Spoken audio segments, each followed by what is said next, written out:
In the freezing, oxygen-starved wasteland of Mount Everest's death zone, 28,000 feet above sea level, human ego means absolutely nothing. To the billionaire extreme tourists and the global media, a man named Thane was just a base camp Sherpa. He was the quiet man who stayed in the tents at 18,000 feet, fixing broken heaters and checking oxygen lines. They saw his frostbite-scarred cheeks and his heavy, unbranded parka. But they didn't see the master respiratory physiologist who had actually invented the AeroCore, the only bionic oxygen regulator capable of keeping a human alive at the top of the world without a heavy tank. 8 years ago, Thane made a mistake that left him out in the cold. He gave his revolutionary breathing blueprint to his climbing partner, Kira. He did it so she could secure the funding to save their high-altitude rescue company. He thought they were going to save lives together.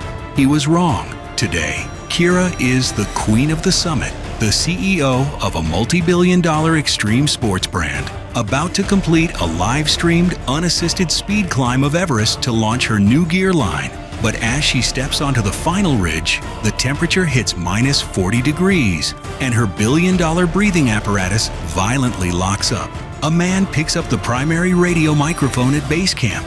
He isn't here to send a rescue helicopter. He's here to show the world that while Kira stole the glory, he is the only one who controls the air. The story begins in a freezing hyperbaric testing chamber in Colorado back in 2018. Thane and Kira were 29, surviving on adrenaline and black coffee. Thane was a genius of thermodynamics. He knew exactly how the human lung reacted to zero-pressure environments. Kira was a master of personal branding. She knew how to make survival look like a luxury sport. They had spent 4 years developing a lightweight, infinite-loop oxygen regulator.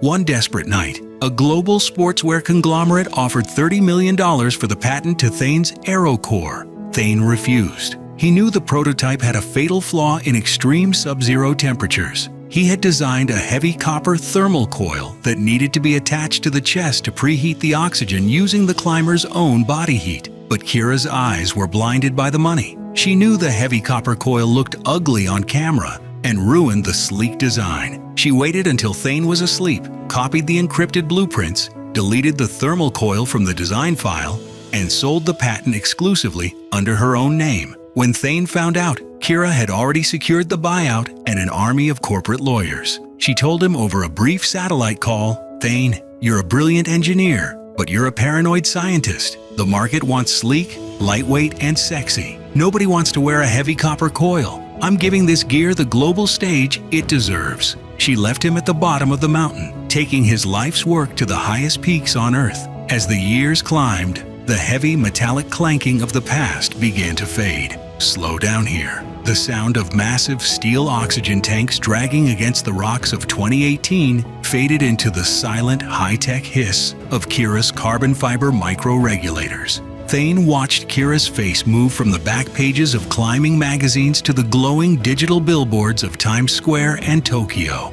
Kira built an empire on the AeroCore. She became a billionaire, selling the sleek, uncoiled regulators to elite athletes and wealthy tourists. Thane spent those 8 years in total silence. He didn't file a lawsuit. He didn't go to the media. He just took a job as a low-level gear technician at Everest Base Camp, sitting in a dark, freezing tent, waiting. Because Thane knew a terrifying secret about the laws of physics that Kira's luxury designers couldn't comprehend. He wasn't waiting for a court date. He was waiting for the mountain to speak. It is now 2026. The scene is the Hillary Step, just below the summit of Mount Everest. Millions of people are watching the live drone stream. Kira is climbing alone, wearing a sleek, form-fitting, branded suit and a beautiful, transparent polycarbonate helmet that shows her face clearly to the cameras. She is not wearing the heavy copper thermal coil. The wind is howling. The temperature drops to minus 45 degrees Celsius. Kira smiles for the drone camera, taking a deep breath of the compressed oxygen. But as she exhales,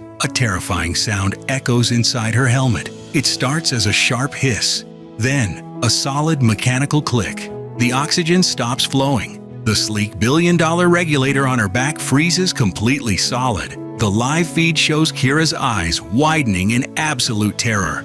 At 29,000 feet, without supplemental oxygen, The human brain begins to shut down in less than 3 minutes. She is suffocating on top of the world. Panic erupts in the luxury corporate command center in New York. Kira's lead engineers are screaming at their screens, confused. The oxygen tanks are full.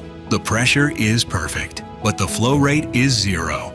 "Override the valve. Give me air." Kira screams into her radio, her voice weak, her lips turning blue. She falls to her knees on the ice. Suddenly, the encrypted radio channel in her helmet crackles to life. It isn't her corporate team in New York. An electronic override won't melt solid ice, Kira. Thane's voice echoes through her earpiece, calm, deep, and unstoppable. Kira stares at the drone camera, her chest heaving violently. "Thane, help me. The valve is broken." "It's not broken, Kira," Thane says, his voice cutting through the screaming wind.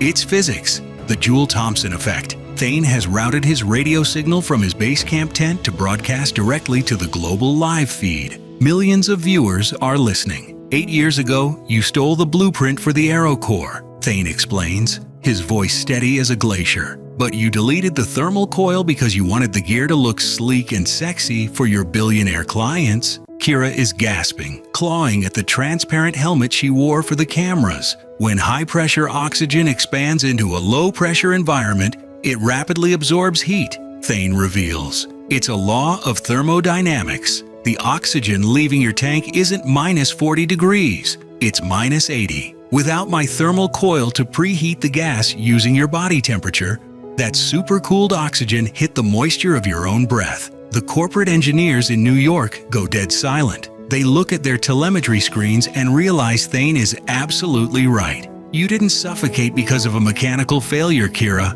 Thane says, broadcasting to the world. "You are suffocating because your own exhaled breath just turned into a block of solid ice inside the intake valve. Your vanity just locked you out of your own air supply." Kira has less than 60 seconds before she loses consciousness and falls off the ridge. "Thane, please," Kira begs, crying, her perfect image shattered in front of the entire planet. "I'll give you the company. I'll tell them you invented it. Just save me." Thane looks at the live feed from his freezing tent. He doesn't smile. He respects the mountain too much for that. "There is only one way to bypass the frozen regulator," Thane says. "You have to take an ice axe and shatter your custom $1 million transparent helmet. You have to expose your face to the minus 40-degree wind, pull the emergency raw feed tube from the tank, and bite down on it directly." Kira hesitates. Smashing her branded helmet and exposing her face to severe frostbite means the total destruction of her company's aesthetic image. It means admitting to the world that her luxury gear was a death trap, and she will likely lose part of her nose to the cold. "You have 10 seconds, Kira," Thane says. "Choose your brand, or choose your breath." Kira screams, grabs her titanium ice axe, and violently smashes her beautiful transparent helmet. The freezing wind blasts her face. She rips the raw rubber tube from the tank and bites down on it like an animal. Gasping in the freezing oxygen, she is alive, but her face is freezing and her empire is shattered. In a world that is obsessed with aesthetics, sleek designs, and looking good on camera, we often forget that nature cannot be branded. Kira thought she could steal the blueprint of a genius, remove the safety features to make it look pretty, and sell it to the world. She thought the elite would only see the style and never question the science. But Thane taught us a different lesson. You can steal a design, but you can never steal the deep respect for the elements.